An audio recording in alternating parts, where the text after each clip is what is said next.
for a year. If you look, it's hundreds of people won, and almost nobody didn't win. So, but last night was very powerful. So I'm thrilled to welcome everyone to the 12th cabinet meeting of our administration, and we're doing something that no administration's ever done. We're always letting the press join us because we're very open and transparent. You like the word transparent, but we're more transparent than any administration in history. No, to the best of my knowledge, press has never been invited ever to a cabinet meeting for any reason at all. And it's an honor to have you. This team has achieved more than most other administrations achieve in 8 years. We took the most dangerous, unsafe, violent, and open border in the world. Anywhere in the world, there's no border like the border we had. And created the most secure border in the history of our country. We had no people, 12 months now, no people reported in the last 12 months came in illegally. 0 illegal aliens admitted to the United States in the last 12 months. And those charts are made by, you would say, politically unfriendly people.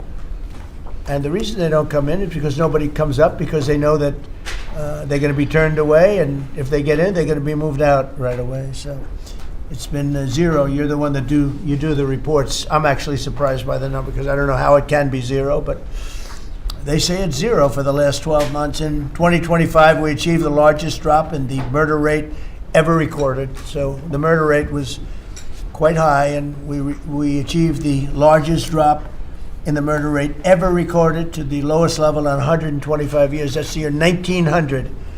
And that's despite the fact that many people came in from prisons and from very rough countries and from mental institutions and from lots of other places, drug dealers and others. They came in illegally during the Biden administration. We've gotten many of them out, but we still have some that we're looking for, quite a few that we're still looking for, but we've gotten over 11,888 murderers were allowed into our country. We've gotten a lot of them out. We've gotten some, we put them in jail. We don't even trust the country to send them because they'll come back in maybe. We put them in jail. 11,888 murders, more than half of which have committed more than one murder. That's what they allowed, and they can never be forgotten for the horrible things they've done to this country. Fentanyl coming across our border is now down by 61%. 61%. And coming in by water, by sea, by ocean is down 97%. Can you imagine? Thanks to our Republican majorities in Congress, we passed the largest tax cuts in American history. All Democrats voted against the tax cuts, putting more money in Americans' pockets. This year, the typical family got tax refunds of almost close to $5,000. The stock market has set 68 all-time record highs since the election. So 68 days, we hit all-time highs. We're right there now. And the average 401k, and that's despite the conflict. I don't call it a war, I call it a conflict. Despite anything having to do with medical, because drug prices, we're delivering record-setting discounts on prescription drugs with price differences of 400, 500, and even 600% at the Trumprx.gov. We recently added nearly 1,000 low-cost generics to the website. So we have drugs down 400, 500, 600%. Now you could say 80, 90, 70, 60, 50% if you want. There are two ways, depends on the way you ask the question. But a pill that would sell in Germany or let's say in London for $10, we're selling for here for $130. And I got the countries to all agree, otherwise they would have had to pay big tariffs. I don't want to go into it, but I had some very interesting discussions. They said vehemently no, and then when I said, that's all right, we're going to charge you a 50% tariff on everything you sell into America, they said, well, like we said, we'll say yes. And every single country agreed, and every drug company agreed. So we have most favored nations. So we were paying the highest drug prices in the world. Now we're paying the lowest drug prices in the world. So that pill that I talked about would go from $10 to $20. The world is bigger than the U.S. Hard to believe, but it's true. So it's not like you cut it in the middle. They just had to go up. a little bit, but a little bit is a doubling of a price, so a little bit's a lot. So the pill would go from $10 to $20, and we'd go from $130 to $20. Think of that. So we would get, if you remember, some of you were at the news conference I had in my first term where I got the prices down 1/8%, 1/4% my first term. And I was so proud of it because drug prices hadn't come down in 28 years, and I was the first one to do it. But now I'm getting them down, not 1/8%, I'm getting them down 400, 500, 600. Or if you want to use it a different way, you could say 70%, 80%, 90%, 50%. Nobody's ever seen anything like it. And I got that through, well, everybody knew it was taking place, but we paid the highest prices anywhere in the world. Now we're paying the lowest prices anywhere in the world, and the press refuses to write about it. I think it's the biggest thing. And for healthcare, so much of it is prescription drug prices and drug prices. And with them coming down, the healthcare is going to come down very substantially. We recently added nearly 1,000 low-cost generics too, as I said, and that's 1,000 drugs, and it's all on. And this was not given by me. This was given by Dr. Oz and Bobby, and I, wasn't sure whether or not I loved the idea, but they said we want to use Trumprx.gov is what it is, and it's the hottest site I think anywhere on the planet, from what I understand, Bobby. Right? It's really great. People are calling up and they're buying drugs for literally a fraction of the price. And it should be the biggest story. And on that alone, we should win the midterms. On that alone, we should win the midterms. But the press doesn't talk about it. It's the biggest thing to happen in the drug industry ever, maybe. Ever. And the press doesn't even want to write stories about it. We made the largest ever investment in U.S. military, $1 trillion, and we're asking actually for $1.5 trillion for the coming year. And we have the strongest military anywhere in the world, as you know. You saw what we did with Venezuela. That worked out very quickly. And we're doing really equally as well with, but again, people don't want to write about it, with Iran. Iran is very much intent. They want very much to make a deal. So far, they haven't gotten there. We're not satisfied with it, but we will be. We will be either that or we'll have to just finish the job. But their Navy is gone, as I've said 1,000 times. Their Navy is gone. Their Air Force is gone.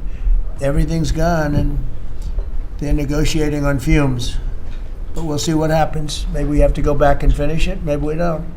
Right now, I mean, you can speak to Steve Witkoff and Jared. They're doing a good job. But right now, I think it looks like they want to just make a deal. They want to. They have. I don't think they have a choice. They're just going back to the internet because they're getting clobbered. Their economy is in free fall. They have 250% inflation.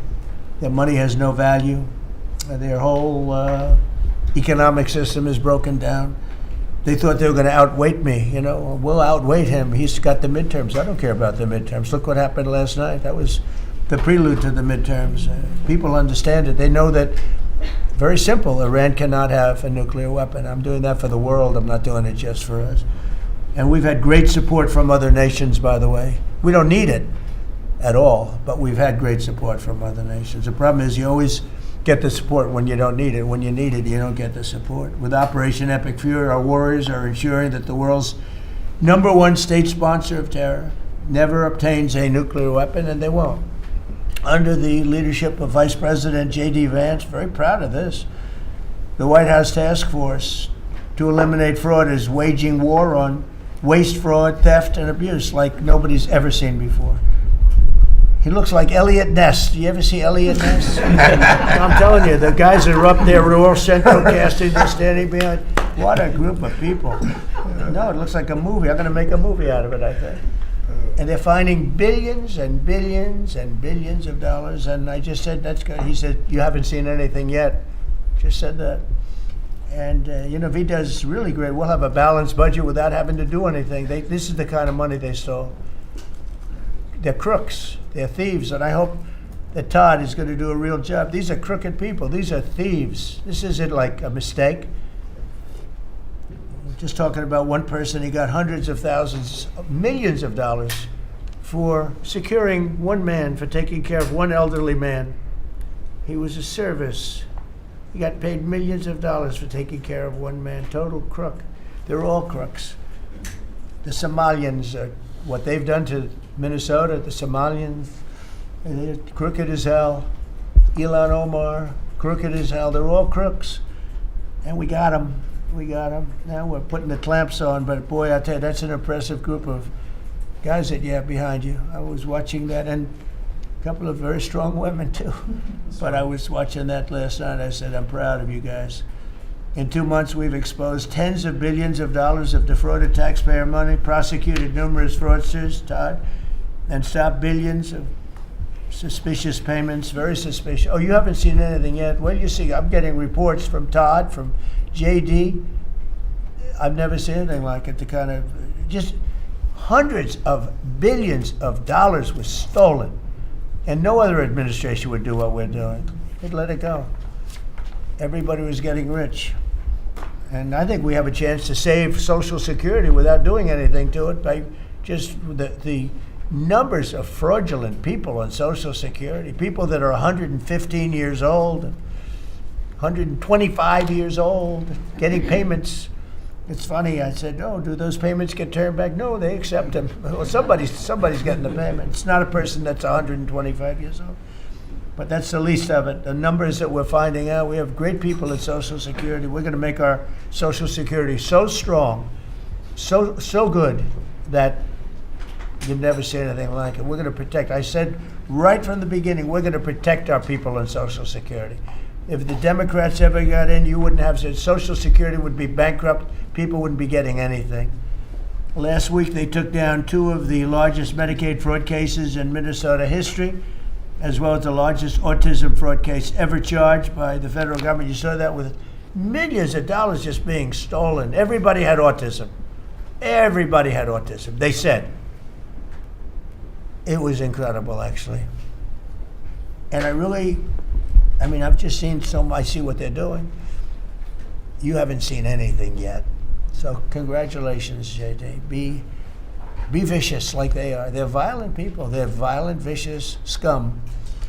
Before asking Vice President Vance to speak about these efforts, I want to express our tremendous gratitude to our outgoing Director of National Intelligence, Tulsi Gabbard, who's a terrific person, actually.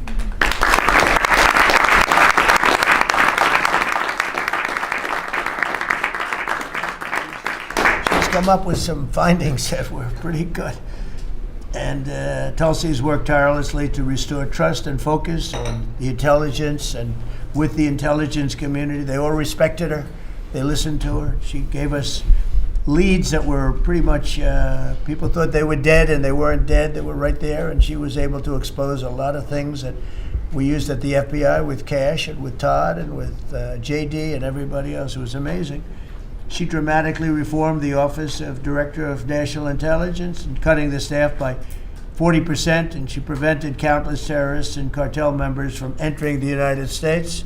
She exposed mountains of evidence related to the Russia hoax, probably the greatest hoax in the history of our country. Although, when you look at the fraud coming out, there's a lot of them. I mean, honestly, there's a lot of them. But the Russia hoax, a great hoax, a very dangerous hoax too, and revoked security clearances of officials involved, and she declassified numerous historic documents of special public interest, including related to the JFK and RFK assassinations, which everybody wanted to see. And we're now releasing a lot of things having to do with space. It's people are very interested in that. It actually became the #1 topic. We're releasing a lot of information having to do with extraterrestrial things, and people are totally fascinated by it. It's amazing. I wasn't sure if they would enjoy it. It's literally trending #1. Can you believe it? So a lot of people out there are like it, but we're releasing all of that information. And Tulsi, we're praying for you and for your husband. Her husband's not feeling great, but he's going to feel great soon. You're going to get him better, and he's a wonderful guy. So just say hello, and thank you for the great work you've done. We appreciate it. Thank you very much. And now I'd like to ask JD to say a few words about the war on fraud, followed by Acting Attorney General Todd Blanche, who's doing fantastically, and Secretary of State Marco Rubio, another one. I mean, we have great people. And the Secretary of War Pete Hegseth, Central Casting. He loves war. I don't like it. He's a good man, that one. And Scott Bessent, you talk about a guy doing a job. Been fantastic. Thank you, Scott. Really fantastic. And a lot of the success that we're having with other countries is what you've been able to do and find. And SBA Administrator Kelly Loeffler and all of the people here have been great. We're going to just do those few, and maybe if you have some questions, we'll go to others. But everybody around here has got a lot to say, but we did that once and it lasted for like 4 or 5 hours. It was a little much. We want to be open. So now if I do this way, they'll say, he didn't let anybody talk. But let's start with JD, and you can talk about a really, really important thing, bringing our country back to honesty. A tremendous amount of money is involved. Go ahead. Thank you. Yes, sir. Well, first of all, thank you for your leadership, sir, and for making it possible. I often find in the fraud task force that there sometimes are barriers that we need to break down, agencies that need to coordinate, and I'll come to the president and say, Mr. President, I need your permission to do, he'll say, for what? For the fraud task force, and he'll cut me off and say, yes, go do it. So the fact that we have dedicated presidential leadership is really what's made this possible, because it does require we've got great people around the table, but sometimes these agencies don't know how to work together at the lower level, and that's one of the things we've had to turn on and force with the fraud task force. So I want to shout out just a few all-stars here. Linda at the Department of Education has been amazing at finding student loan fraud. You've got people who are either illegal aliens or aren't even actually real human beings who are getting hundreds of millions of dollars from the Department of Education for student loans. We have cut that off. We found a lot. We're going to find a lot more. Scott at HUD has been amazing, because a lot of the fraud that we see is housing fraud, people claiming benefits that they're not entitled to, or again, sir, sometimes completely made up people who exist purely to collect fraudulent money from the American taxpayer. Brooke at the Department of Agriculture, something I had no idea until I started this work, sir, that we send hundreds of billions of dollars to the states to administer the food stamp program. The federal government has no insight into whether those food stamps are going to people who are legally entitled or whether those people actually even exist. And so we're working on a number of mechanisms to actually force the states to verify that the people who receive these benefits are actually entitled to them. And I could go down the list. I've gotten a lot of support from a lot of people in this room. Bobby Kennedy and Dr. Oz have been particular all-stars on this, and Kim at H&HS. What they've done with the Medicaid fraud, we found tens of billions of dollars in Medicaid and Medicare fraud just from their hard work. We've cut that off, and yes, Mr. President, we're going to find a lot more. The final thing I want to say, Mr. President, and I know that Todd maybe has something to say about this as well, but I always try to remind the American people, and certainly remind the cabinet officials. By the way, Kelly at SBA has found tens of billions of dollars that were from fraudulent loans that were giving under the Biden administration, and we've now cut that off and recovered a lot of that money. So this has been a whole of government effort, Mr. President. The team really deserves a great deal of credit here. But the final point I want to make, sir, is I always try to remind the American people that fraud is fundamentally a crime with two victims. The most obvious victim are the American taxpayer. They pay their taxes, they expect the money to go where it should go, and that's not happening because of the fraudsters. But there are also victims, people who benefit from these programs that don't exist if we're not actually taking care of the fraud issue. And let me just give one example to build on something you said earlier, sir. One of the people that Todd just prosecuted was a person who was collecting a lot of money from the American taxpayer to take care of elderly citizens, people who worked their entire lives, paid their taxes, should have had dignity and nobility in old age, but it was deprived from them from fraudsters who say that they're taking care of them, who collect a check to take care of them, but then abuse and neglect these people. And particularly one man who died because he wasn't getting adequate care, and that guy was still collecting benefits to take care of a person who he had completely neglected. So not only do you have an American taxpayer who's paying into these programs, you have an elderly citizen deprived of his dignity because we're not going after the fraudsters. Well, now we are. How much money did he get? Sir, hundreds of thousands of dollars, maybe more than that, but we think that that exact type of fraud has been replayed all over our country. That particular case was outside of Minneapolis. We expect that there are tens of thousands of people who are collecting fraudulent money to take care of people, and they're not actually taking care of them. We're of course going to get to the root of as much of it as we can. But again, sir, it's been, I wouldn't say fun, because you find out how much people have been taken advantage of, but it's certainly very good and valuable work. So thank you for giving me the opportunity to do it. Well, thank you very much. Yes, sir. And Attorney General, please. I'll just continue to talk about what the Vice President was just talking about. The way that we are actually, it's one thing to uncover fraud, which we've done, and that's part of it, but it's also prosecuting the bad guys that are doing it and stopping it from continuing. And that's where you have, everybody in this room has inspector generals. And for many years, these really hardworking law enforcement members would identify fraud, and nobody did anything about it.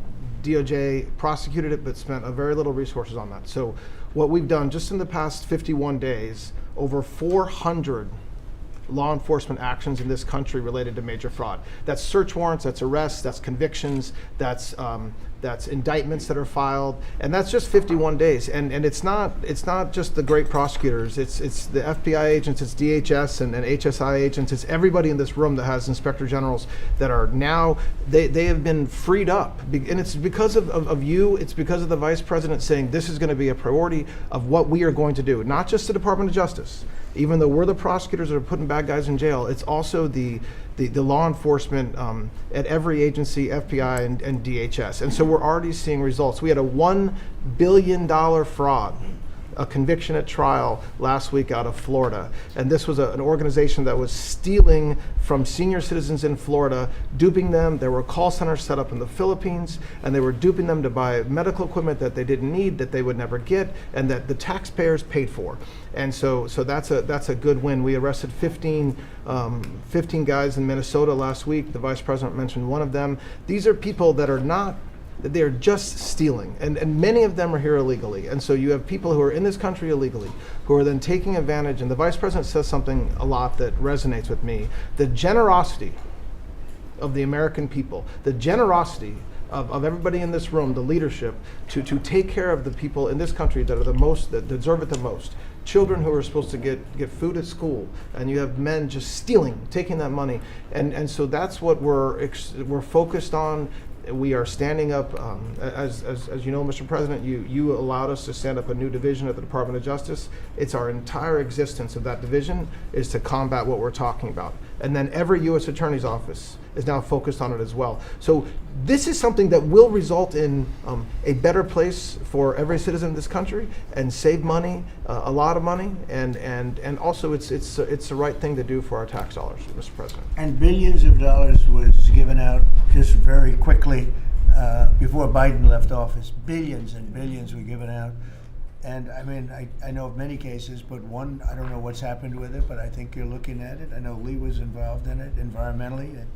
Stacey Abrams was given $2 billion for an account that had $103 in it, an environmental fraud, I guess. And she had $103 in this newly opened account. And before leaving business, they put $2 billion into the account.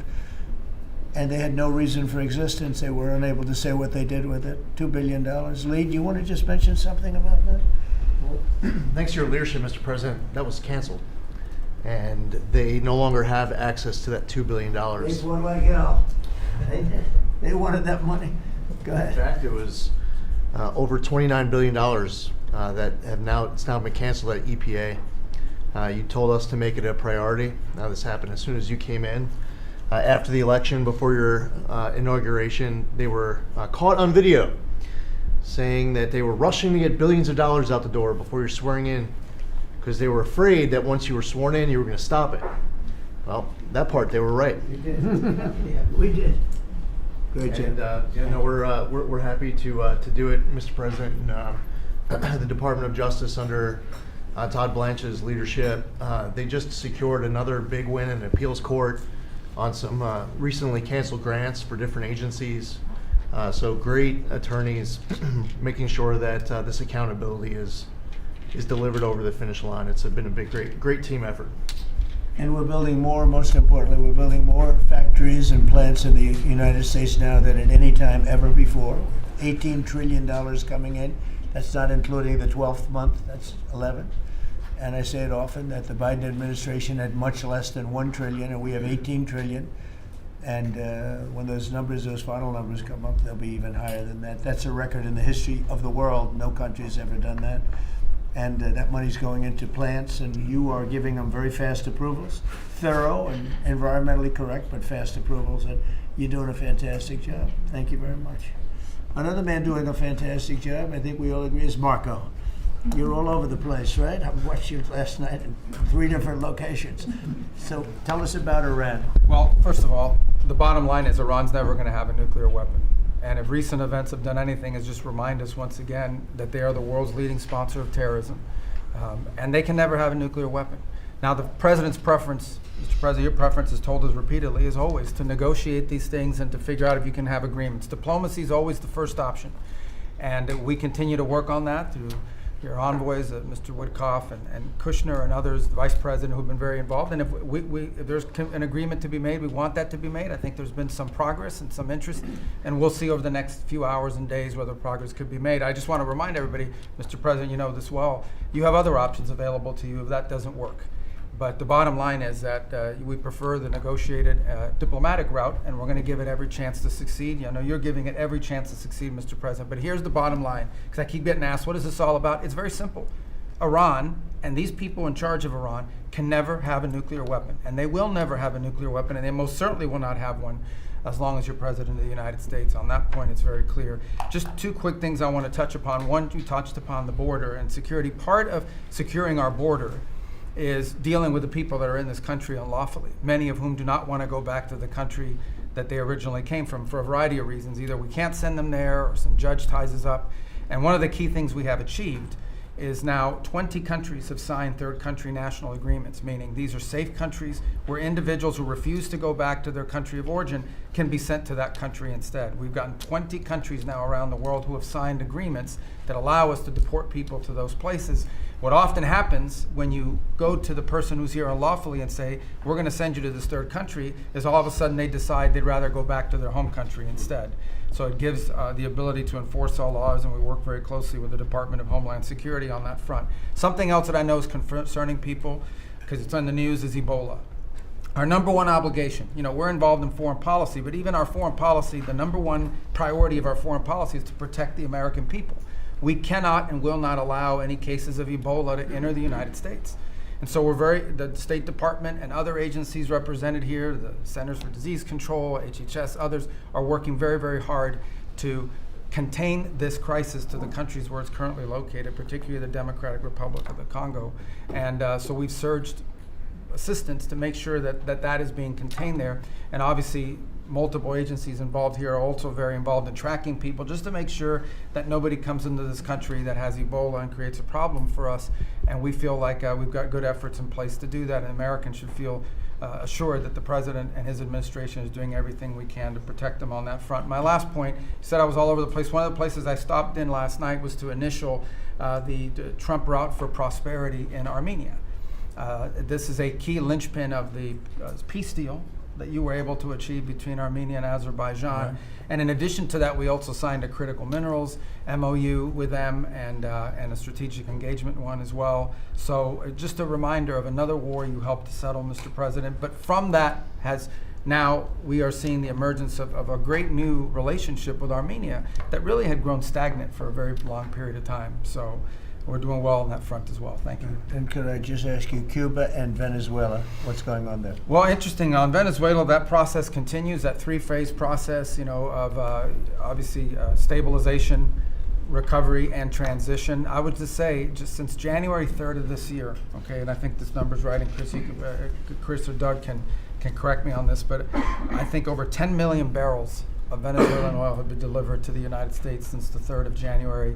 That industry is being professionalized for the first time ever. It's going to the benefit of the Venezuelan people. They are selling oil in the market at market rates. The money's going to an account in the United States, controlled and monitored by Treasury, audited by KPMG, and it's for the first time ever the money's not being stolen. It's going to the benefit of the Venezuelan people. Cuba's in a lot of trouble, because unfortunately for them, it's run by a bunch of incompetent communists. And being communist is bad. Being an incompetent communist is like the worst. And but the country's been taken over by this company called Gaesa that basically controls 70% of the economy. None of the money in that company goes to help the Cuban people, none of it. So we'll be talking to them, we'll be working on it. You know, we want something good for the Cuban people, and hopefully there'll be a good outcome there for them. There needs to be. It's 90 miles from our shores, and having a failed state 90 miles from our shores is a threat to the national security of the United States. So we're producing right now more oil by double than Russia and Saudi Arabia combined. There's never been anything like that. We don't need oil, we don't need the Straits, we don't need anything, but we have more oil now being produced by 2 times than Russia and Saudi Arabia combined. It's a great stat. Do you want to say something about that? Well, I would, President Trump, under your leadership, we've opened up lease sales on public land. This is land that was put away for the benefit and the use of the American people, like the Strategic Petroleum Reserve in Alaska. The Biden administration had illegally stopped holding lease sales during their administration. President Trump famously said, drill, baby, drill, but before you can drill, you've got to open public lands. Between the lease sales that have happened in the Permian, in the Bakken, and on the North Slope, just since January of this year, it's over $4 billion of revenues come into the Treasury. That's 13 times more than the Biden administration brought in on lease sales in the entire 4 years they're in office. Sir, your policies brought that in 5 months. So with that, a lot of excitement, a lot of activity. We also inherited, just in one district in Carlsbad, New Mexico, 5,600 unprocessed applications to drill for oil and gas on public land. And when we're drilling on public land, those companies pay a royalty, and that money comes to all of our citizens, and it goes to local school districts, and it goes to states. It is the core of the economy in parts of our country.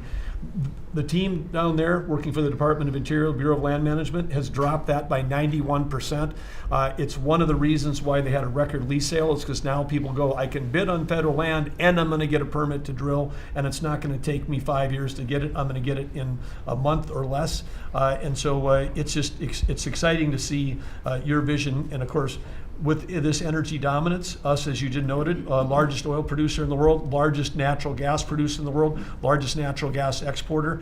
This is an opportunity for us to bring prosperity and affordability here at home, but also bring peace abroad. So President Trump, your energy dominance strategy with Chris Wright, Lee Zeldin, all the people that are working on this, people around the room, it's been really incredible. And of course, you mentioned Venezuela, but all that flowing to our Gulf Coast refineries is also helping to keep the price of gas down at home. So again, it's an amazing transformation. Bottom line is the center of geopolitics around energy has moved from other parts of the world to the Western Hemisphere in the last 5 months. You turn Venezuela from a sanctioned adversary into a strategic ally in 45 minutes. Never happened in history before. And what's going on in Alaska? When I was there last week in Alaska, the North Slope, 80,000 barrels a day coming online at Pico. That wouldn't have happened with you. It's up by Willow on the North Slope. That's going into the Alaska pipeline. 20% increase just off that one field. So amazing work. Energy is a high-tech industry, and those guys are crushing it, and they're loving the fact that they can provide affordable, reliable, secure energy for America. And we're working very hard in California. You know, a lot of people don't know this, but California has tremendous oil reserves. It used to be number 3 in the nation, and the radical left has just wiped it out, and we're working very hard to get that open again and get it so the people, their gasoline prices, their lack of energy is just staggering. It's staggering. And we're actually making very good progress. Even people that were against that at one point, now they're saying, wow, that'd be great. But people don't realize it was one of the, right, Chris? It was one of the top drilling states, one of the, and I would say in terms of reserves, as among the top in the country. Nobody thinks of that with California. Everything was just closed down, really violently closed down. And we're opening up some of it, and we're being met with actually great spirit, because they're paying so much for gasoline that they don't have to be doing that. And they have a very incompetent group of leaders, like grossly incompetent. So I think that's going to be something. On a slightly smaller subject, while Doug was speaking, Department of Interior, he and his people have done a fantastic job on D.C. D.C. is looking beautiful. The fountains are almost all open. We had 28 of them. And we have one in particular, a very long lake, we call it, the reflecting lake, between the Lincoln Monument. Nobody's ever seen anything like it. You take a look at, between Lincoln and Washington, you have the longest, like 2,400 feet long. That's longer than the tallest building in the world if you set it on its side. And it's almost 200 feet wide. And actually it was built in 1922, and from 1922 on, it really never worked. It always leaked, and it was a problem, and a lot of things. And hundreds of millions was spent. The Biden administration and the Obama administration spent hundreds of millions of dollars trying to get it to work, and they failed. And we'll be spending, you'll give me a number, but I think it's a very low number. It's like in the number that we originally talked about, where we cleaned it, we fumigated it. We had 10 major truck dumpsters of garbage taken out. Can you believe it? A friend of mine came in, very substantial person from Germany, wanted to see the Washington Monument. I wanted to see the Lincoln Memorial. And he said, I looked, but that horrible reflecting pond is disgusting. It's filthy, dirty, and disgusting. I said, really? I drove down. I said, Secret Service, let's take a drive. And we went down. I said, that's terrible. And for the most part, it didn't work. I mean, they wouldn't even have water in there. But when they did, it was just dirty, filthy water that leaked out. And we got to work on it. And it was supposed to cost almost $400 million, because it's like putting the skin on a skyscraper, but bigger, much bigger. Many skyscrapers, you could almost say, other than for the world's tallest. Think of it, the world's tallest skyscraper is shorter than 2,400 feet. So we went to work, and over the years I built hundreds of pools. I build them every time I built the building. I always like to build Olympic-sized swimming pools, and I was very aware of swimming pool, what goes into making a swimming pool. It's not as simple as people think. You never want it to leak. You want to have beautiful surface. I said, I have an idea, Doug. We sat down. I said, let's take that long thing where we're going to fix it with concrete, which leaks, concrete, and all sorts of other materials that all leak and don't look good. They're gray. And, swimming pool, I have a swimming pool right up the road. I built it 22 years ago. It's perfect. I said, does it ever leak? No. It's perfect. Good contractors. I actually called in a couple of the contractors, got some ideas from them. And I gave it to Doug, and Doug's done an unbelievable job. And so they were going to spend maybe $400 million. I don't know. You never know with cost overruns and everything, but it was going to take years to build, 3 years, 4 years. And we'll have it done before July 4th, substantially before July 4th. If we didn't have such bad weather the last 4 or 5 days, we could have been almost done. You can't do the substance of the rain. And what they did is they cleaned it. They took out, as I said, more than 10 dumpsters of garbage, shovels. It was disgusting. Every corner had massive amounts of, I guess that's the way the tide goes, but they had massive amounts of garbage. We then steam cleaned it. We then sandblasted it, and then we pebble blasted it. That's a bigger version of sand. We made the surface as good as it can be. And we're now covering it with the most beautiful blue, very thick. You think of it as a very sophisticated form of rubber. No leaks, no problems. And it's beautiful. It's called American Flag Blue. That was the color we chose. And we are probably 70% finished with it. It's going to be finished. The hard part's done. And then we decided to do much more than I thought I was just going to do the surface, but we said the problem is the outer ring looks pretty bad too, where you walk on. So we sandblasted that. This is all additional work. We didn't want to do, when you do something like this, when you do the one, you think the other looked okay, but then when the other, you see the new surface, the old stuff that looked okay looks really bad. So we cleaned that, sandblasted it. The walkways, all of it. It's a tremendous amount of area. It's thousands of feet long, very wide. This is where the people stand, not the water part, the dry part. And we had a combination of granite and stone, and we're pointing it, fixing it. The joints were terrible, everything. The whole place was a mess. And when it opens in a couple of weeks, long before July 4th, we want to have it for July 4th weekend, but it'll be long before that, you will see something that's really going to be beautiful. And now we're looking at the World War II fountain, because that's also in pretty bad shape. On the bottom, we're going to duplicate it, I think, with the, maybe with a slightly different color. Actually, we'll go with a lighter color. But Doug and I have a lot of fun doing it. Your staff is fantastic. They've really worked well. But the concept, so think of it, instead of spending $200, $300, $400 million, and it will never work, we're going to spend like $10 million maybe, $12 million. Instead of spending 4 years, we're going to spend, like if you add it all up, like a couple of months. And instead of going through 4th of Julys as a horrible construction site, we're going to have it open before the 4th of July. And the difference is it's better. Somebody said, oh, well, but it's not the same. You know, some of the fake news would say, well, but it's not. No, it's like the pen story. The pen is better at $2 than it was at $2,000. This is the same thing. This is far better. Won't leak. It'll last for 50 years, maybe 100 years. They didn't even know. I said, how long will this last? Oh, I think you'll get 50 years out of it. We did the swimming pool treatment, but they said, sir, for a little more money, we can get industrial strength. I said, that sounds good to me. Same color, same everything, same stuff, but it's actually much stronger. It's used for industrial. I said, I love that. So we're going to have that open. It's going to be really, really beautiful. And it's a very important thing. You know, we can't have people looking at the Washington Monument, going, the memorial. If you take a look, the Lincoln Memorial, it was built, I guess, a little after the Lincoln Memorial. It's embarrassing. It was so horrible. I never saw anything like it. It was filthy dirty. It was Biden.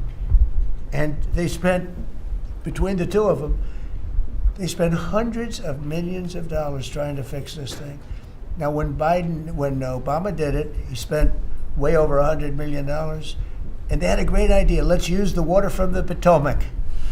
Because environmentally, they liked it. Somebody said that was good. But the water from the Potomac was not suitable for this, to put it mildly. It was disgusting what happened. And so they spent hundreds of millions, over $100 million, and they immediately closed it. It was closed for many months and nobody did anything. It was closed. It's basically been closed. But go back to 1922. It was always sort of, people think of it as beautiful, but it was always a mess.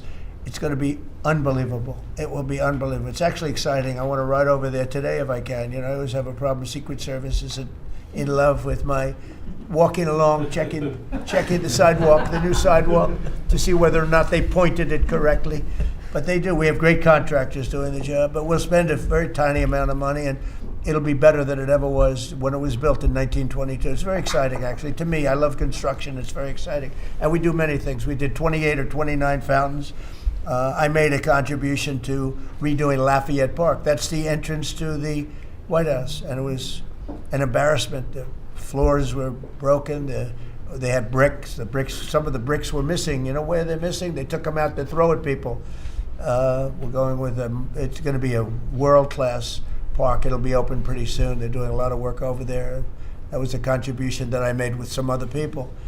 And it's going to be really beautiful. That was really the front door to the White House, but you couldn't even use it. It was so terrible. People would come to the White House, and it was so terrible.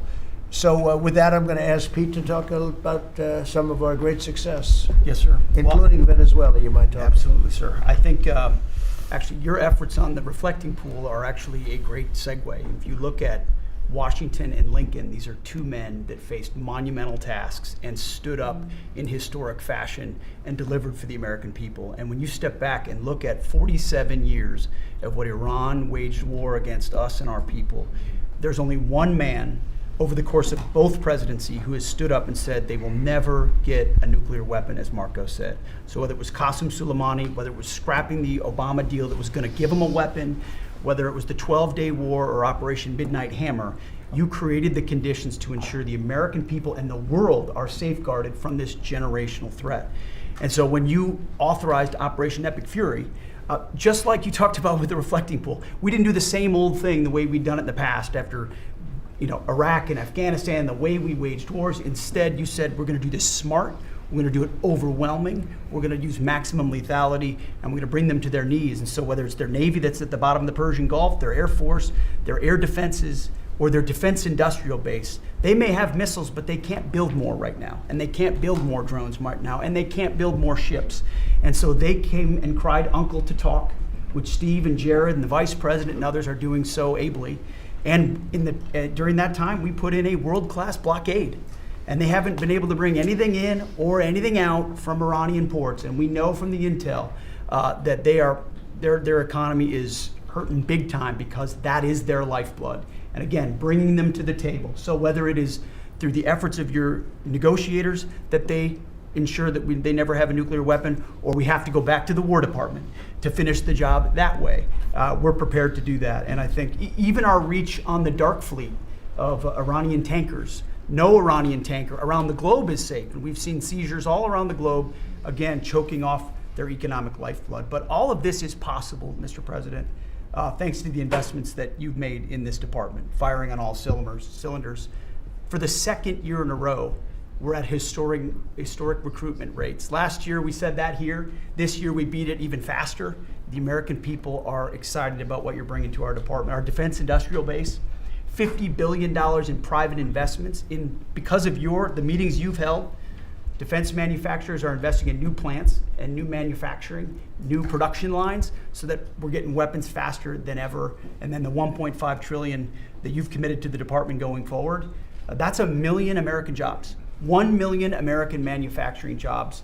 That's Golden Dome for America, that's F-47, that's B-21, that's $50 billion in drones. We're going to lead the world in drones, shaving years off of production of all of those, everything under budget and ahead of schedule, which is what the warfighter deserves. And we saw it, you mentioned Venezuela, Mr. President, you saw it on display there. Think of the fact that our Southcom commander just landed via helicopter at our embassy peacefully at the welcome of the Venezuelans, because we're now partnering with them, hopefully, even on the counter-cartel mission as we secure our hemisphere. So we've secured that southwest border. We're going to war with the cartels through the America's Counter-Cartel Coalition. Venezuela is a big part of securing our energy future and defending the homeland. And then I just want to note one more thing to give you a sense of how committed this president is. Maybe a year ago, he heard the call of Nigerian Christians who were being targeted and killed by ISIS in Nigeria. And he said, Pete, I want the War Department to focus on ensuring that we do everything we can to protect those Christians. Partnerships like that can take time behind the scenes, but he never wavered on it. And we got the assets there, and over the last month, and there hasn't been much coverage of this, we killed ISIS #2 in Nigeria, who's most responsible for killing Christians and trying to target the U.S. homeland, and have since, because of the intel we gathered, killed hundreds of ISIS members who were targeting and killing Christians in Nigeria, creating a whole new opportunity there. So there's a lot of things we do that the media pays attention to, and a lot of things the president empowers the department to do on behalf of the American people that he deserves great credit for. Thank you. Great job. You're doing a great job. I just want to say on recruitment, we're very proud of the fact that for the previous 4 years, previous administration, they couldn't recruit people. And that included, by the way, police and firemen and others. They were not proud of our country. And they couldn't recruit. Anybody with a uniform and was having a hard time recruiting. And they set record low numbers. They were way, way behind. And literally from November 5th it started. It started even before we got going. Mm-hmm. But from the time we won the election to now, we've had numbers of recruitment, the likes of which we've never had. Record recruitment in every single branch, and that includes police and firemen. Record recruitment, so we're very proud of that. Thank you. Great job. Thank you, sir. Kelly, please. Mr. President, you have made us a nation of builders again. You're leading us to the greatest economy that the world has ever known, and I see that every week as I travel this country, main streets across dozens of states, from Alaska to Maine. I've been in many of those states 2 or 3 times. I hear it everywhere I go. Please thank the president for putting us back on track. They thank you, they love you, they want more of what we're doing, tax cuts, deregulation, fair trade, energy dominance. Small businesses are spring-loaded, and we see that in the jobs numbers. In the last 2 months alone, we've created over 300,000 private sector jobs. in this country, most jobs are created by small businesses, 2 out of 3. And small businesses, as you know, make up 99% of all businesses in this country and account for half of our GDP. So when that part of the economy is finally working again, they've gotten out from $5 trillion of regulation that the Biden administration put on hardworking small businesses. They penalized growth, investment, hard work, and success. But thanks to the working family tax cuts that every single Democrat voted against, hardworking families, the welders, the waitresses that I meet on factory floors across this country, from Pennsylvania to New Mexico, where I'll be tomorrow. Brooke and I are going to Arizona tonight. So we see this everywhere we go. It's one of the most underreported stories in the media. Main Street is back, and that's because America first. I'll tell you the other thing about fraud. Small businesses are particularly hurt by the fraud because they're some of our biggest taxpayers in the country. And they show up every day. They work hard to provide for their employees, to build their businesses. They're doing it the honest way. And they see fraudsters taking from the American people. It's taxpayer money. And so you think about, at the SBA, we found $200 billion in fraudulent PPP loans that the Biden administration tried to hide and forgive and sweep under the rug. We've turned the first $22 billion of that over to Treasury for collections and to DOJ for prosecution. Our Inspector General is already announcing that people are going to jail. There are jail sentences now being served. We've announced that 140,000 people have been barred from ever getting SBA loans again, defrauding the government for about $9 billion. So we are going to continue our work under the great leadership of Vice President Vance and appreciate the partnership because it's really accelerated our ability to get the job done. But then just back to small businesses. We have record business formation in this country. That's another story that the media won't tell you. Over 500,000 businesses on average a month this year. So it's not just record people working, strong job creation, business formation at all-time records in this country, but we have manufacturing expansion 4 consecutive months. That means that's a leading indicator, meaning that we have expansion coming. Another story the media won't tell you, 98% of all manufacturers are small businesses. 75% of our defense industrial base is small business. They're our main exporters.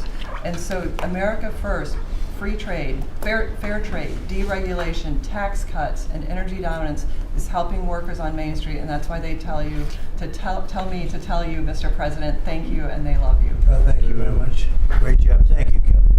And I just say, you know, we went to China last week. We had an amazing meeting with President Xi. The relationship's very good. We're doing a lot of business with China now, but it's not where they were ripping us off. For years and years, they ripped us off like nobody ever got ripped off. Now it's a very profitable business that we do with China.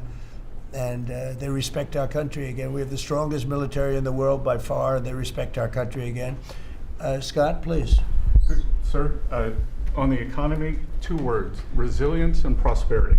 The continued resilience of the economy speaks for itself, even during the Iran conflict. And it speaks to the strength of your leadership. Pro-growth policies are creating conditions for American families and businesses to prosper. We're entering the second half of our 250th anniversary year with renewed optimism and momentum. It has never been a better time to be an American. And as you said earlier, we have a record number of Americans working. The economy that you are building is not only strong, but secure and resilient and better positioned to compete globally. Real GDP has risen 2.7% over the past 4 quarters, something that many economists said couldn't be done. In the first quarter of 2026, despite the Iran conflict, GDP grew at a 2% annual rate. The Atlanta Fed GDP now is predicting 4.3% for this quarter. In terms of prices, I believe the prices are transitory. Oil will be lower than pre-conflict levels when this ends. Natural gas is already down, as you mentioned. Drug and pharmaceutical prices, they are plummeting, and rent is down. We are more resilient to energy price fluctuations due to your energy dominance agenda, to regulatory efforts, and we have never sold so much energy to the rest of the world. Business investment rose at a 10.4% annual rate in the first quarter. Capital expenditures and business equipment rose more than 17%. And that is as a result of the tax bill and tariffs. Jobs related to commercial construction, factory construction are up 90,000 since your inauguration. In the past 2 months, the private sector, as Kelly said, has added 313,000 new jobs. And those are private sector jobs, sir, including 13,000 manufacturing jobs. We have construction jobs, we're building the factories, and those will turn into manufacturing jobs. The stock market has hit new highs. The stock market lives in the future. It is seeing on the other side of this conflict, it is a strong symbol of optimism for the future. Corporate earnings are high, and wages are doing well. For the tax season, we had the best tax filing season in history, which is a victory for Main Street. The average refund was nearly $3,300, 11% increase from last tax filing season. And importantly, 62 million returns had one of your 4 signature policies: no tax on tips, no tax on overtime. They reduced taxes. 85% of our seniors paid no taxes on Social Security, and the deductibility of auto loans for American-made cars. For what I believe is the most important government benefit for young people since the GI Bill, the Trump accounts. The app will be available on all major platforms tomorrow morning, and it will place the American dreams into the palms of the hands of parents and children. Nearly 6 million kids have been signed up for Trump accounts, and they will launch on July 4th, and it will be a great symbol of the 250th anniversary. Main Street prosperity, workers have seen positive wage gains. The unemployment rate remains low at 4.3%, and private sector job growth is strong. So sir, just to reiterate, resilience and prosperity have been the marks of your second term. It's been great. It's been amazing, actually. Any questions? Thank you, Mr. President. Iris Tao with NTV Sister Media with the Epoch Times. We've done a lot to clean up DC and fight crimes here. And as a lot of Americans and people from all around the world are coming to the nation's capital ahead of the major 250th birthday events here, how important is it for you to really keep delivering on these results, but also what does it mean for America's identity on the national and international stage? So I'm very proud of DC because when we came here, a little more than a year ago, it was a very dangerous place, and now it's a very safe place. It's been incredible what's happened as you see the crime numbers. We had restaurants closing up, and nobody wanted to go to a restaurant. They were afraid to walk to work. It was a very, very dangerous place, very unsafe, and now it's a very safe place. We brought in the National Guard. We worked with Cash and the FBI, and Janine is doing fantastically, and Todd, and everybody. And it's now a very safe city, and people are pouring in, and you see the grass is all beautiful. We put a lot of new grass in because, you know, like people, grass has a life too. And this grass, it was up a long time. But the waterfalls we talked about and the fountains, most of them are in the final stages or fixed. People are writing me letters. People are talking about it. We have some of the most beautiful fountains in the world, and there wasn't one, not one, that worked. We had 29. Out of the 29, not one was worked, in addition to the reflecting pool, which is even, that was the big one of them all, but that was a disaster. So with all of that, and this place is looking beautiful. I rode through it yesterday, where the fences are down. The homeless aren't staying here any longer. We're helping them out, but we're not, we just can't have them in the nation's capital. And when foreign dignitaries come in, they're saying, the first thing they say to me, this place has really changed. They saw that it was going down. Our whole country was going down, just like DC was going down. And as you know, the restaurants were closing up. There weren't very many restaurants, and now they're opening up. You can't get a space, and everyone's going out to dinner, and they're safe. And we had the national security, and we have the National Guard, and we're going to keep them. I want to, by the way, just in case I mentioned, keep them. Okay. And don't lower the number either. So somebody said, "Oh, are there less?" I said, I hope not, but don't lower the number if you don't mind, okay? We're going to Just keep surge them. this summer too. Yeah. They look great. You know what? They give people. We took out 5,000 criminals, hardcore criminals. By the way, 90% of the crime is calculated. They count 2% of the people do 90% of the crime. That's a great number, because when you get rid of 2%, 2% you can get rid of. 90% you can't get rid of. 2%. So 2% create 90% of the crime. 91% actually, to be exact. And we moved 5,000 people, Todd, out of here. These are career criminals. Many of them came over from the last administration through the open border, the ridiculous open border, no vetting, nobody knew who they were. They came out of prisons, they're drug dealers, there were people from mental institutions. And Washington, D.C. is now a safe and beautiful place. And it's only going to get more beautiful. Yeah, please. President Trump, thank you so much for having us in here today. What are your thoughts? Why do you think that Joe Biden is trying to sue this Department of Justice, former President Joe Biden, to have his tapes that he did interviews on blocked from the American people hearing them? Do you think that he's trying to hide something? And maybe Acting Attorney General Todd Blanche could comment on if they will countersue and release those tapes to the American public. Are you talking about it with respect to his book? With respect to Well, I'd like to see it. I don't know. Maybe there's some constitutional reason. I don't know. I would like to see what he has to say, because we can never allow what happened to this country to happen. The man was grossly incompetent, and the Democrats, I call them the Democrats because the policy is so bad, but they came very close to destroying our country. We can never let it happen again, and I hope that you're able to produce that. I think it would be very interesting reading for people. Mr. President, Iran wants control of the Strait of Hormuz. Would you accept a short-term deal that allows Iran and Oman to control the strait? And would they have to open it immediately, or would you be open to that happening over a period of time? No, the strait's going to be open to everybody. And who would control it? It's international waters.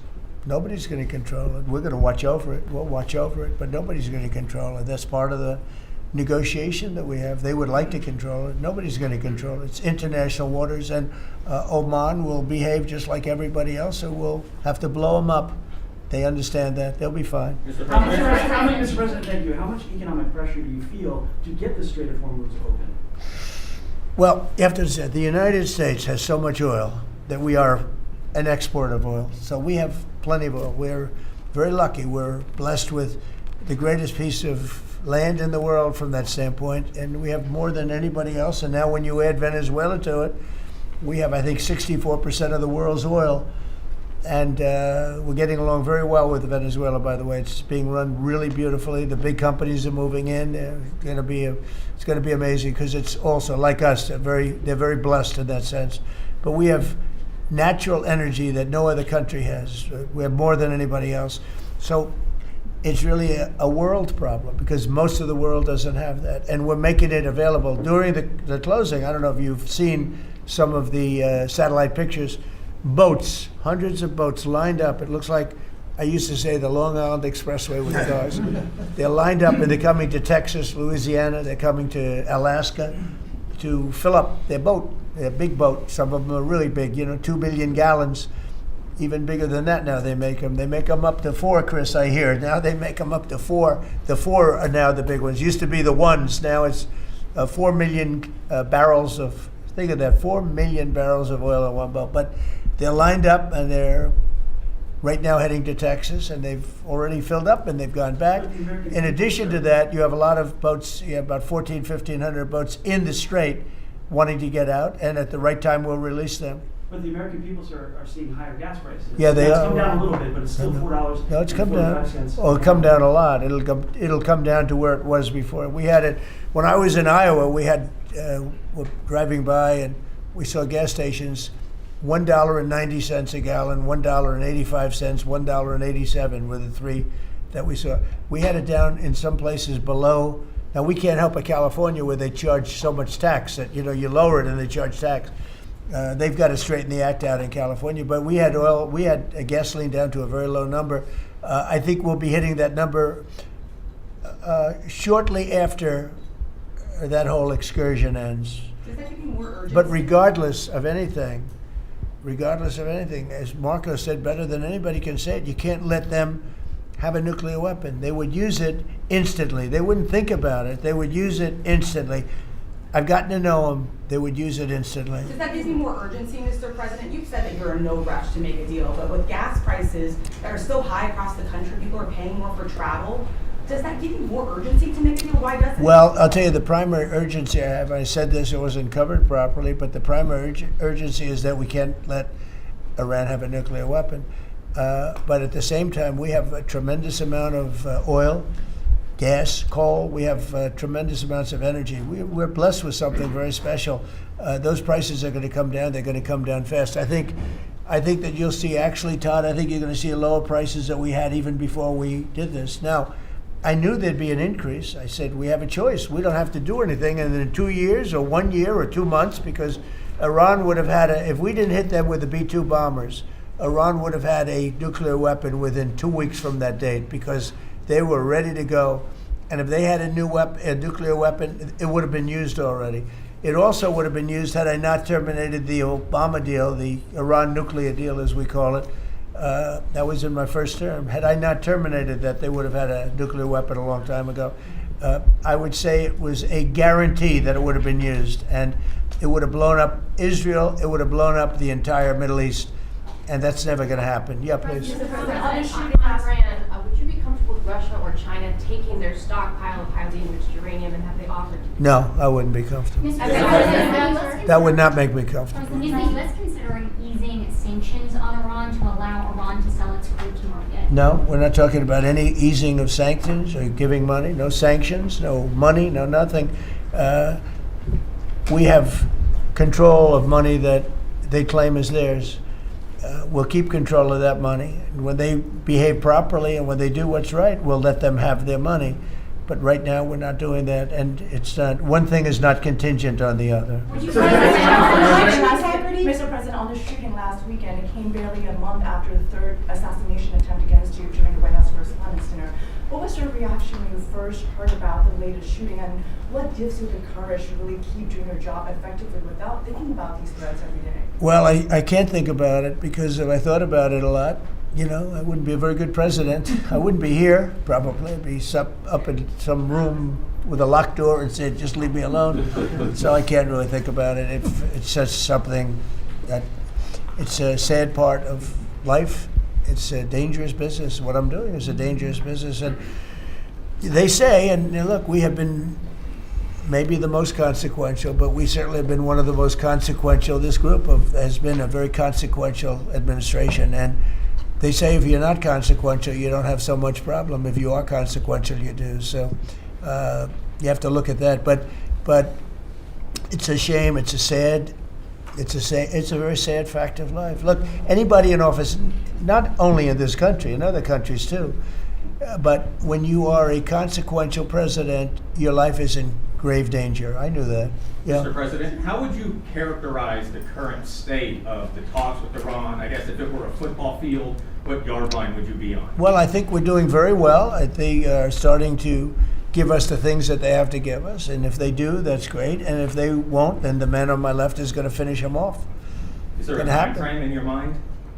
What? Is there a time frame in your mind for? I mean, it happens quickly. The problem is every time I mention a time frame, for instance, I see, we've been doing this for a few months.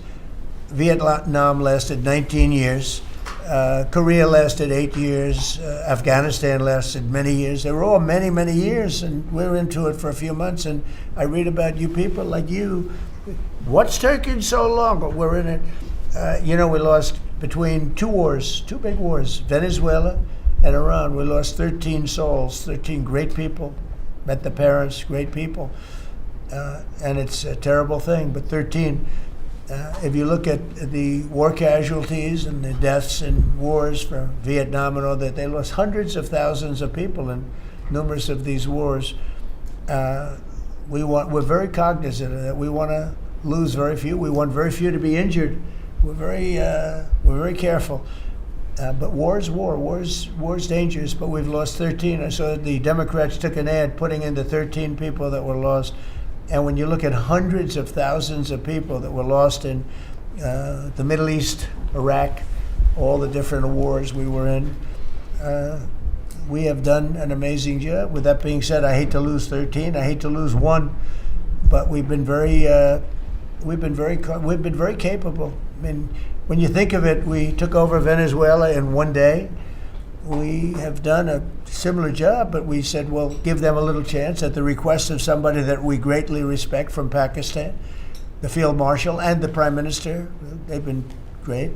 They asked us, would we pause the war for a little while because they'd like to, so we will do that. But we had them beat. They're, no better now. We could close it out very quickly. If we can do it in a different way, that'd be good. If we get everything we want, but we could close that out very, very quickly, and we may have to. I don't think so, but we may have to. Mr. President, ask you about the World Cup, if I could. Yeah. The U.S. spent a lot of money getting the World Cup here and increasing the infrastructure. Does the economic benefit outweigh the cost? No, the World Cup is great. It's the most successful they've ever had, ticket-wise. It's they've never had anything that sold so quickly. It's amazing because it's the United States. You don't think of I call it soccer. It's just easier to do because we have football and they have 2 footballs, right? They call it football. But most people never thought they'd see anything like that. The World Cup, it's turned out to be the most successful World Cup from the standpoint of what's happening than they've ever had. Yeah, please. Thank you so much. Rowena Ortiz with Turning Point USA. I have one question for you and one question for Vice President J.D. Vance on fraud. What's your message to the New Jersey leaders pushing back against ICE operations at Delaney Hall? About ICE? Yes. Or about NICE, as I call it, NICE. The NICE facility. I'd love to change the name, call it NICE. They do a great job, and it's all paid for protesters. You can see by the signs. The signs are all made by the same beautiful factory. It's a printing plant. In fact, I'm thinking about using it. They do such a nice job. These aren't protesters. These people are fake. They're all paid for. And I will tell you, Tom Holman and that whole group, and now Mark Wayne is so incredible. Mark Wayne, do you want to just respond to that? We run the finest facilities anywhere in the world of their type. But we have some horrible killers. We have killers. We have guys that have murdered numerous people in there. And these are the people they're trying to protect. There's nobody that runs a facility like we do. Mark Wayne, please. Yeah, it shows this radical left Democrats' priorities when they decide to go out and protest a detention center where we're housing rapists, child predators, murderers, drug dealers, and they choose Memorial Day of all the time to go protest something that they say that that it's because they're on a hunger strike when there was only a handful of individuals that was refusing to eat because they want their ethnic group or their ethnic right food. Well, they can go back to their country and get whatever food they want. The fact is, we're giving them the calories they want. This isn't Holiday Inn. We're giving them sanitation. But for the Democrats and the governor, like Governor Sherrill and Senator Kim and Senator Booker, to go out and do something like this of all the days is very frustrating. And we see Antifa signs are literally out there. The local police literally refusing to respond. They barricade it, not allowing our employees to come in and out. ICE has to go out there, remove the barricade, and then you have one of the senators complain because he got splattered with a pepper ball. I'm sorry, you probably shouldn't have been there. One thing I'll say about that, the local police, I know a lot of the New Jersey police, they're phenomenal. They love us, but they're told not to do anything. That's right. They love us. They love him. They even love me a lot. And I'm in New Jersey a lot. It's great. I mean, I think it's a great place. It's got a group of people running it now that are having a hard time. But they really like this administration. They love this administration more than any administration they've ever had. And they're thanking me all the time. And I see those guys going up and down the Jersey Turnpike with their big, beautiful hats on. I say, I'd like to look like that someday. They're great. No, these are great people, and they love him, and they love ICE, and they love the Border Patrol, and they're not allowed to talk to anybody. It's like, but it all comes from the top. They have to follow orders. They want to keep their jobs. Are you expecting Congress to pass a federal gas tax holiday? A gas tax holiday? Yeah, to suspend federal. Well, it's something we might talk about. Let's see what happens over the next week, 2 weeks. A lot of good things are happening. So are you going to the next time next week? No, I was invited to I was going to go on Wednesday, but they closed it out very quickly. They're great. And Jim Dolan's a great guy. He's, as you know, owns and in charge of Madison Square Garden. He's having a good year. Boy, what a team. They win all their games. They have some great players. I think I'll be going to one of the games. Yeah, I was invited by numerous people and Jim. And I think I'll be going. It's great to see it. You know, the Knicks have really, they've really suffered for years, and they're doing right. They're doing right now very well. Would you accept an agreement with Iran that just calls for further talks on uranium? Or No. is the only option? No, the is basics. Iran? No, I would for some of it, because it's a memorandum of understanding for speed. One of the things that will happen is the strait will open immediately, but it's got to be perfect. I'm not going to do this. I didn't do this to get a crummy agreement. The worst agreement ever signed was by Barack Hussein Obama. What a horrible agreement that was. It was a setback for this country, for the whole world. The Middle East would have blown itself up. No, I would like to have the countries we were talking about, with Saudi Arabia, UAE, Qatar, and the others, we'd like to have them immediately join and Steve Witkoff is working on that with Jared and some others, but would like to have them join the Abraham Accords. It'll be historic if they do it. And I think they owe that to us, to be honest. I think, because that really would be a tremendous sign. And I think those countries owe it to us. Steve, are you going to get them to sign? We're definitely pushing it, Mr. President. I'm not sure we should make the deal if they don't sign. You want to know the truth. If they don't sign to join the Abraham Accords, I don't know that we have countries in there already. UAE, great countries, bold countries, and it's turned out to be so good, so effective, and so we're requesting strongly that they join. It'll be great. It'll be great for Saudi Arabia. It'll be great for Qatar and Kuwait, the whole group. So the Iran deal might be contingent on more countries joining. I don't know. I don't want to say that. I'm not going to give you, what's contingent, what's not. I can say that we can make a good deal right now, but maybe not a great deal. And if it's not a great deal, we're not making it. So because we can make a great deal with this guy right here, and but it's it's a lot nastier. Probably wouldn't go as quickly. We wouldn't be talking about as quickly, but it would be foolproof. But I think we're doing very well, Steve. I think we're doing pretty well in terms of the negotiation, but we'll see. If it's not going to be a real deal, because Obama had that horrible JCPOA, whatever it was the worst deal. It was a path for Iran to have a nuclear weapon very quickly. Years ago, they would have had a nuclear weapon. We might not be here talking about it right now. They would have had a nuclear weapon. And frankly, Obama picked the wrong country. He should have picked another country. I won't tell you what it was. But he picked the wrong country when he picked Iran.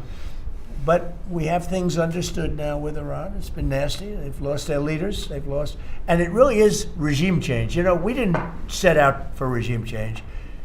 But by the fact that we're dealing with a totally different group of people than we were at the beginning. And frankly, I find them to be much more reasonable. I actually find them to be smarter, but I find them to be much more reasonable. This is regime change. One regime is gone, another regime is gone, we're dealing with the third. Pieces of it, because some of them are gone too. And I find them, I think, how can you have a stronger regime change than that, So I do find that. I'd like to thank you all very much. We're doing great. Our country is doing fantastically well, and this group of people is outstanding. Thank you all very much.